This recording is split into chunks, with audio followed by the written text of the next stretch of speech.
Hello, everybody. Thank you for joining my podcast. I swear I'm an introvert. I'm your host, Lindsey Evans, serial entrepreneur and owner of Heels to Sneakers. Go check out our website at www.heels2sneakers.net, where we come up with some uplifting, funny, weird, socially, and economically beneficial information. This episode today is sponsored by B-Tech Productions, Triune Dance and Fitness Company, and Liberty Point Realty, where I am the managing broker and owner. We are licensed in Illinois and Indiana. If you are looking to purchase or sell a home, call me. To walk in your purpose, it will take you out of your comfort zone. People always try to fit you into a box, and for some of us, it just doesn't work. We always see the person and the purpose, but we never see their process. As for me, I'm an introvert. This podcast is to celebrate talented and successful African American women business owners who have evolved from their comfort zones while beating the odds against the rules of society, the rules that society uses to keep us in a box. Please welcome today's guest, the beautiful and amazing Lindsey T Evans.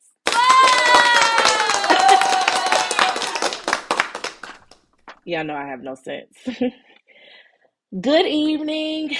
Tonight, it is just you and me. It'll be an intimate conversation about me, my journey to entrepreneurship, and just, some things that I've learned along the way. I'm going to tell you a little bit about myself, and then I researched some questions that I'll answer to start the discussion tonight. So, my name is Lindsey T Evans. I was born in Chicago, Illinois. I am a serial entrepreneur. I own several businesses. I come from a family that we're all entrepreneurs, honestly. We're crazy.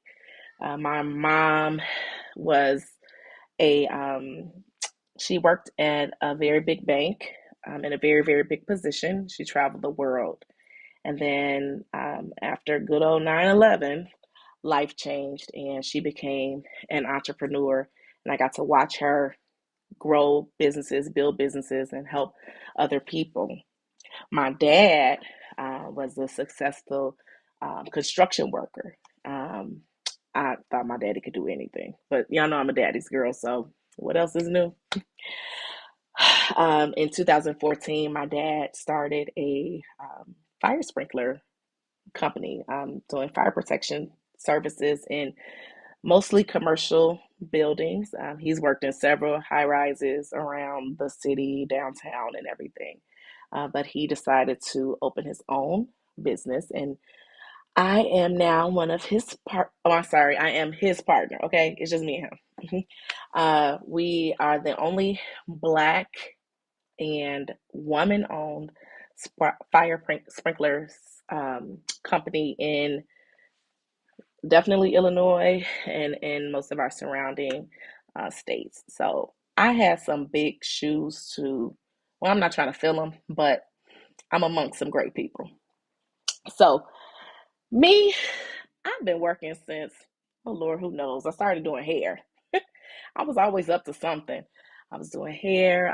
I ended up doing my beautician's hair. It got to that point where I was braiding her hair.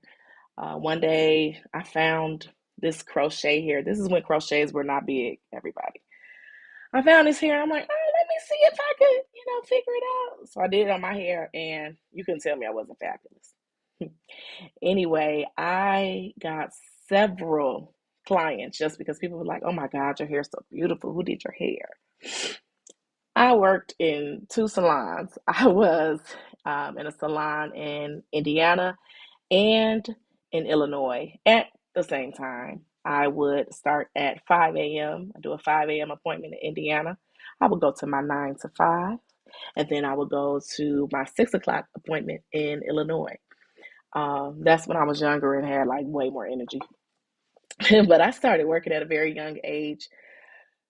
My very first job was at our church. I was working in the finance department. Then I started working for my mom. Then, y'all, I had several jobs. It's ridiculous. I've been like in so many different industries, which is kind of cool though, because I got to see a lot. Um, I went to school for accounting.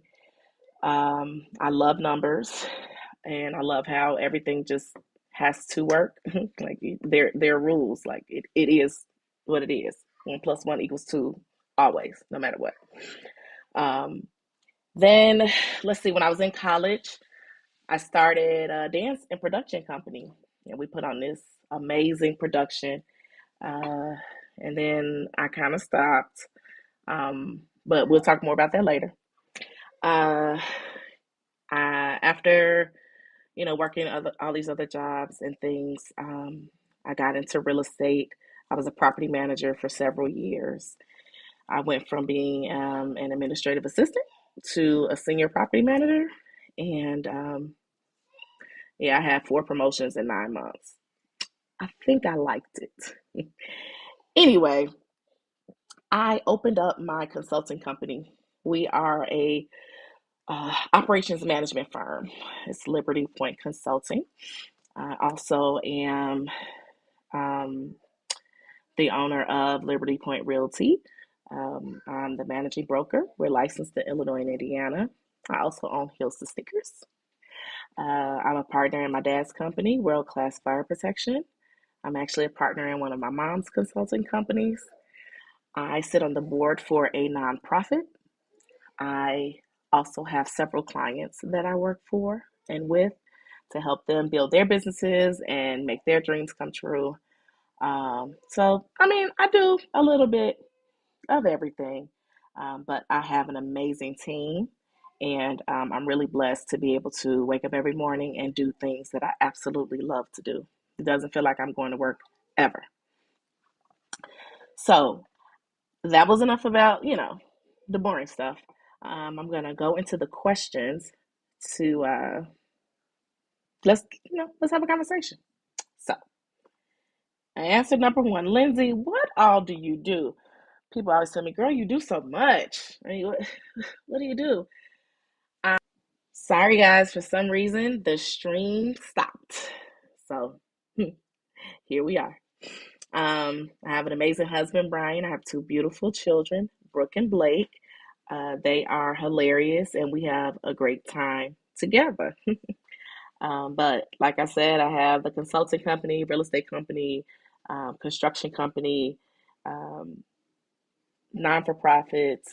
Um, I, we do a lot.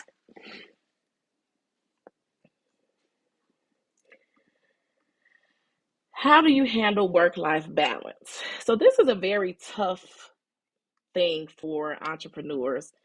And I feel like, especially for women entrepreneurs, because we have such a huge role at home as well. We're the heart of the home. So when you are an entrepreneur and a wife or mom, it's a lot. And I can admit that I absolutely crashed, burned, and failed on this whole work life balance thing a few years ago. I was in a very, very, very, very stressful job, and I couldn't think past work and all of the stressful things that was going on at work. And so my family, when they would see me, they didn't really have me. I was just constantly just thinking about work. When I left that job, my husband was, he just sat me down like, listen, we didn't like her. You was always on edge. It was just, you always stressed out. Like, I couldn't have fun.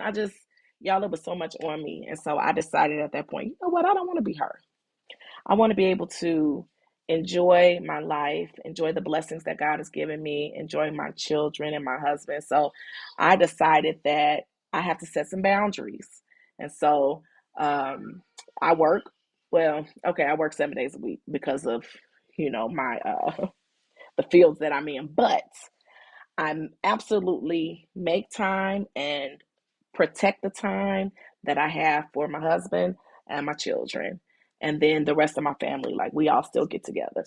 Um, it's it's not easy, especially when I have stuff going on at work and I have deadlines to meet and I have clients to service. But I don't want to end up by myself.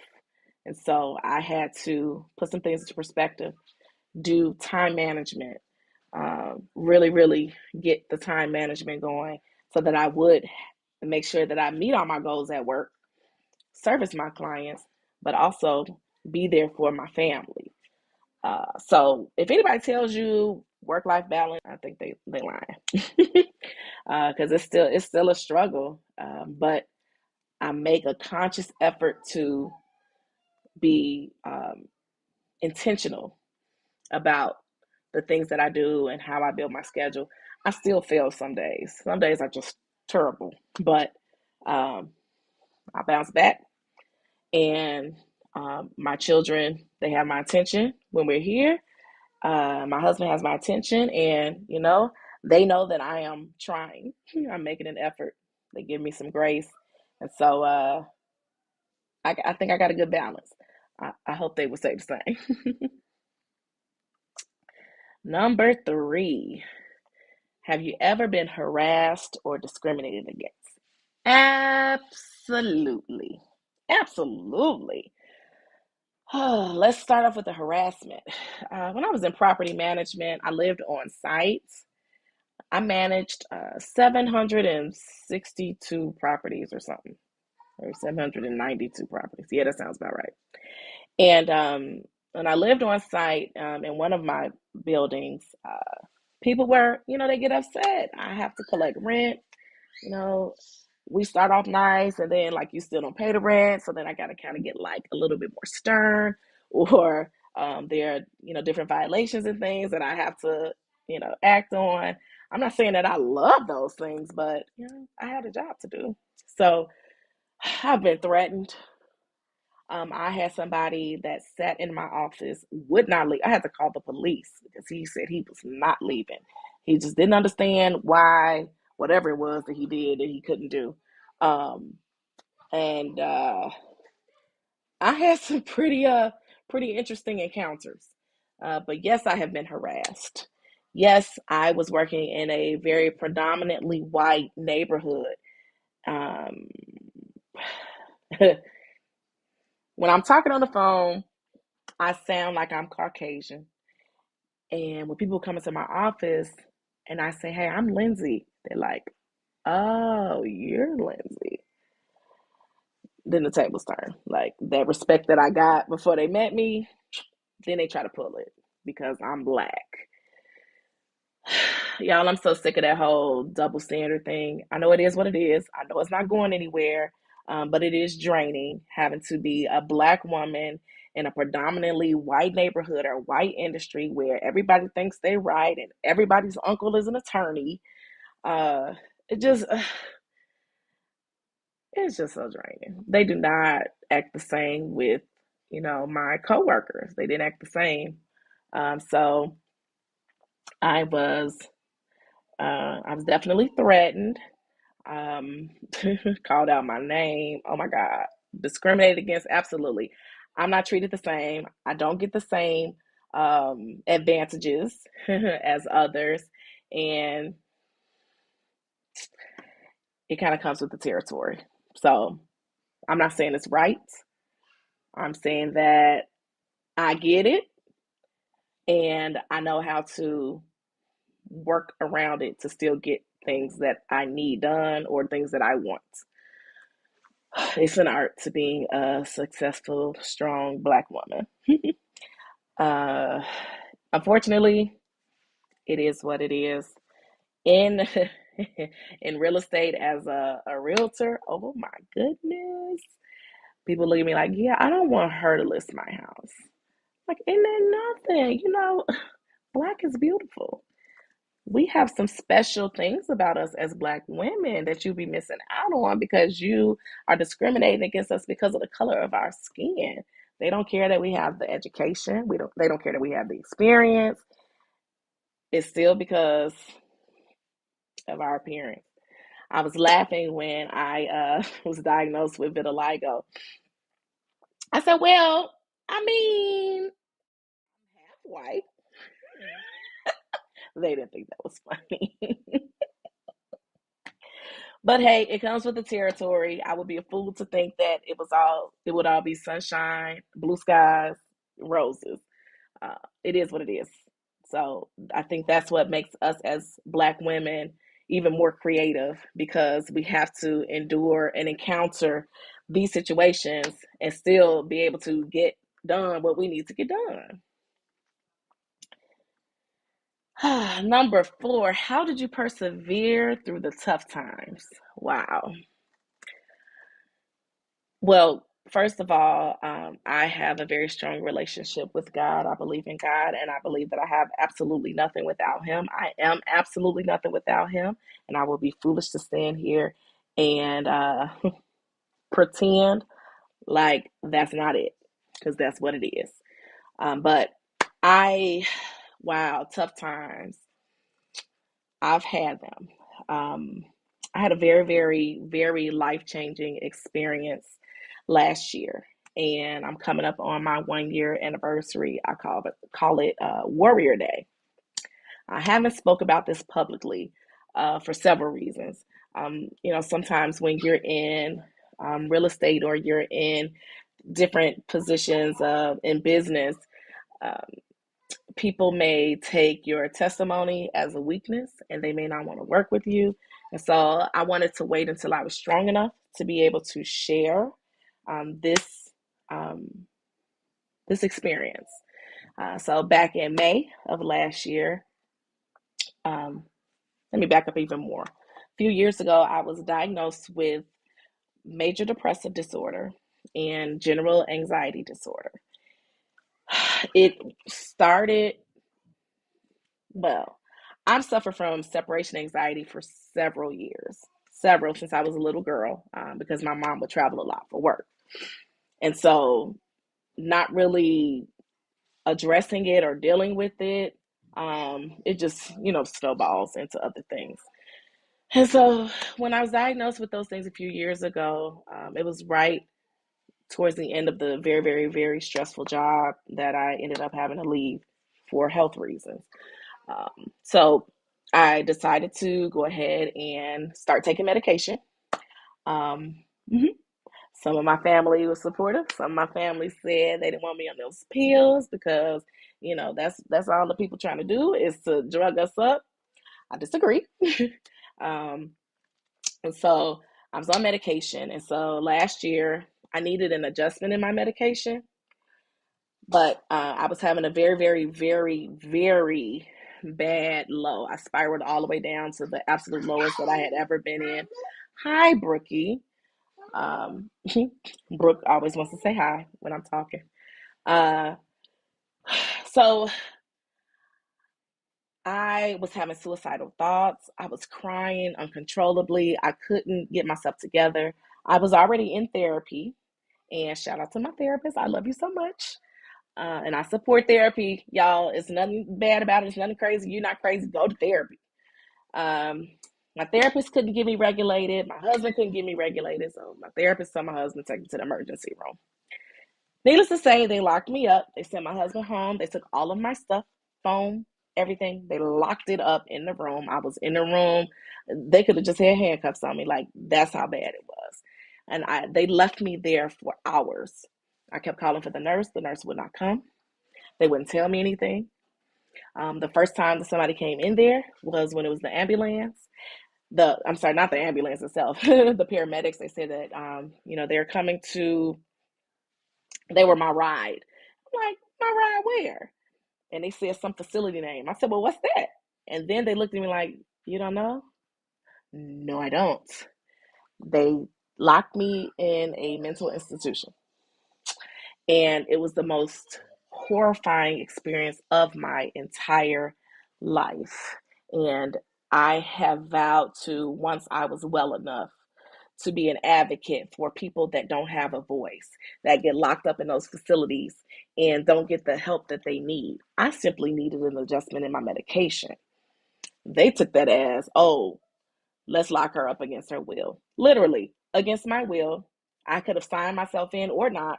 They weren't releasing me. Nobody could come pick me up. It was none of that. I was locked up. And it was absolutely horrible. It was during COVID. The facility was disgusting. The staff, disgusting.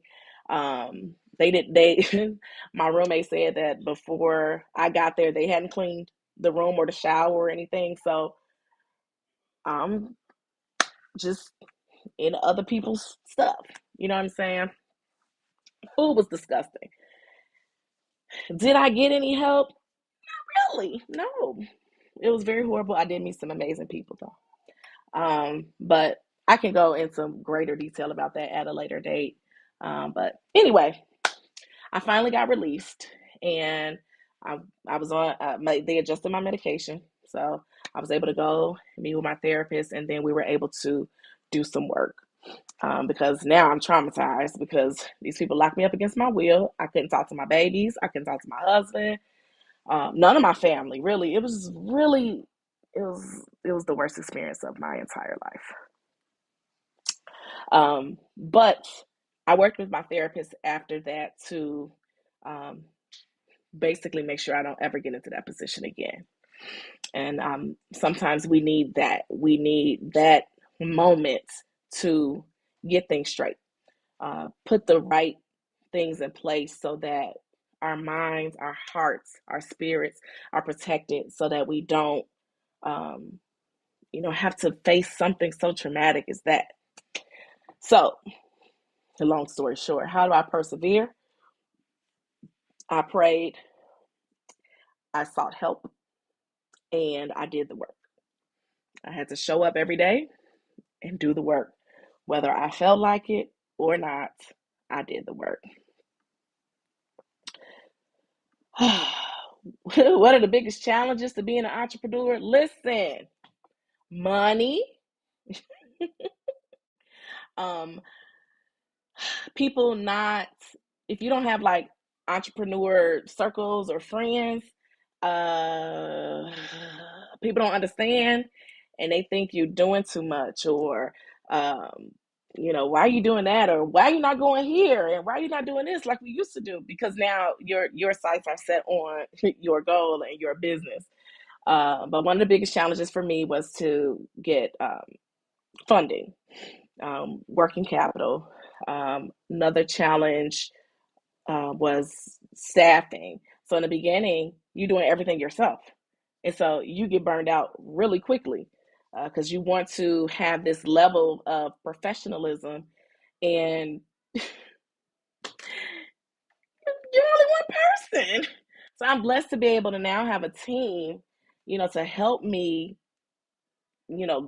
help our clients and things. But it's difficult. It's difficult in the beginning, and at the end of the day, everything falls on you anyway. So if you make not bad, poor choices in hiring, that falls on you. If you make amazing choices in hiring, that falls on you too. So it's not always bad, but yeah, money and time. Number 6. What is a typical day like for you? So there's no such thing as a typical day. No such thing as a typical day. My days are ridiculous. Thank God for my staff. They're the only ones that understand. My phone rings all day, several times an hour.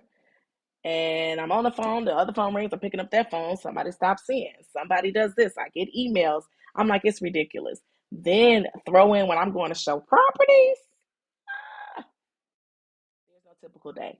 But I have a great time, whether I'm out looking at properties with my clients. First of all, I love looking at properties. Like when I was younger, my dad would take us to, like in the Christmas time around to see the different lights in the houses.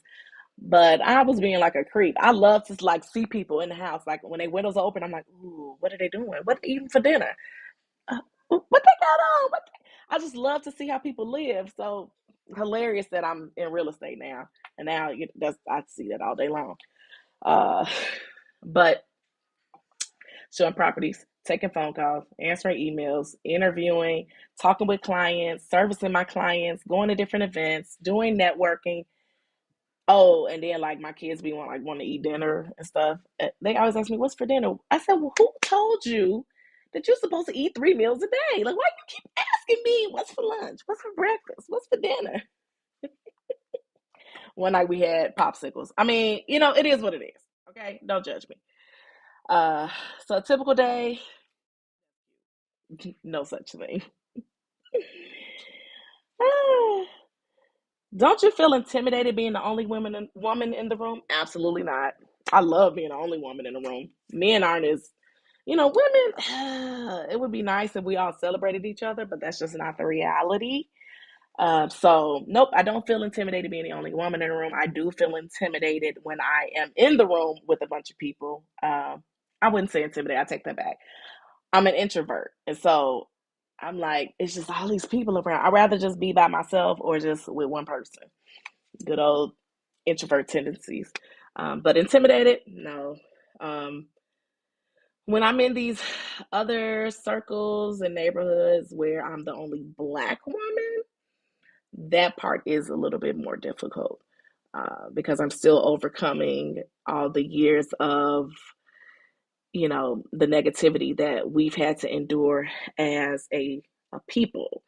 Uh, and just, in my mind, like, am I good enough? Like, am I good enough? I'm at the table with them, having to go through that constant battle.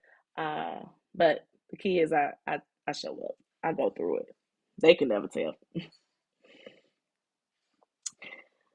What's my favorite aspect of being an entrepreneur? Having um, my schedule is very flexible. No 2 days are the same. Sometimes I hate that, but no 2 days are the same. Flexible schedule, and I get to spend more time with my family. Kind of. It's like that's the truth and a lie. It depends on the week. But I absolutely love what I do. I don't feel like I get up and go to work every day. I just get up to go have fun with my staff and my clients. So, um, all in all, I love being an entrepreneur. Number 9, how do you do it all? I would say drugs, but I don't know who's listening. No, I'm just kidding. I do not do drugs. Sometimes I feel like I'm on drugs, but no. Um, Honestly, I journal in the mornings. I go for walks when I'm actually doing right with my exercise. I read my word. I listen to motivational, you know, calming things on YouTube. I go to therapy and I spend time with my family. I make sure that I have a very strong relationship with my family. I've dealt with a lot of loss in my life and lately, and life is so precious. And so I make sure that I'm grounded by staying with those who I love and that love me back. What do I want to achieve next? That's a great question. Um, I am going to get back into dancing and putting on productions. Shout out to my cousin Tammy. That's my girl. That's my partner in crime. We're going to ride till the wheels fall off.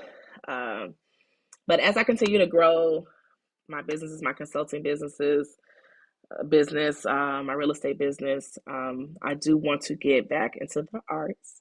I don't know when I'll have time, so I can't put a time on it. But when I do it, I will have time.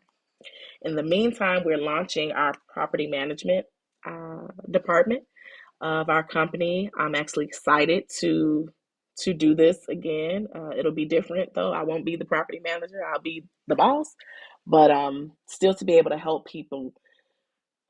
Um, I've experienced some very nasty property managers, and I don't think that it has to be all that. Yes, some people fall on hard times and they can't pay their rent. Yes, some people are just trifling and don't pay their rent, but it's not all bad. And we get to meet some really amazing individuals who don't always rent. They do end up buying. So that is what our new venture is, and we're actually launching it this week. So If you have any properties that need a property manager, a property management company, let me know. I'd appreciate the referral. So I'm gonna wrap this up. I don't want to keep you guys past half an hour, but good old technology kicked me out of the stream. Uh, Thank you so much for joining me today and listening to me ramble on about my little life. I hope that something encouraged you or sparked something in you to give you the strength to continue to go on. I just want you to know that you are amazing and you can do it. You can do whatever you put your mind to. And you know what? Everybody's not going to be happy, everybody's not going to be in your corner. But if you do the things that God has laid on your heart to do, so what? He will send the support, He will send the love, He will send all of the things that you need to accomplish those goals that you have. I am your biggest cheerleader. So if you ever need to talk to me so you can hear the cheering, just call me. Get me on Facebook. I'll try to figure out how to answer. So I'm terrible with my messages, y'all, but I'm going to get better. But I just want you to know that you are amazing and the world needs you. You have something to say and we need to hear it. So don't be discouraged. Life is hard. Sometimes it sucks, but there is a rainbow at the end of the rain. Have an amazing week, and I hope I'll see you back here next Tuesday. I have a very special guest next Tuesday, and we're going to keep this going. Talk to y'all later. If you like this podcast, subscribe to our YouTube channel. Follow us on Instagram. Like us on Facebook. And follow us on the Twitter.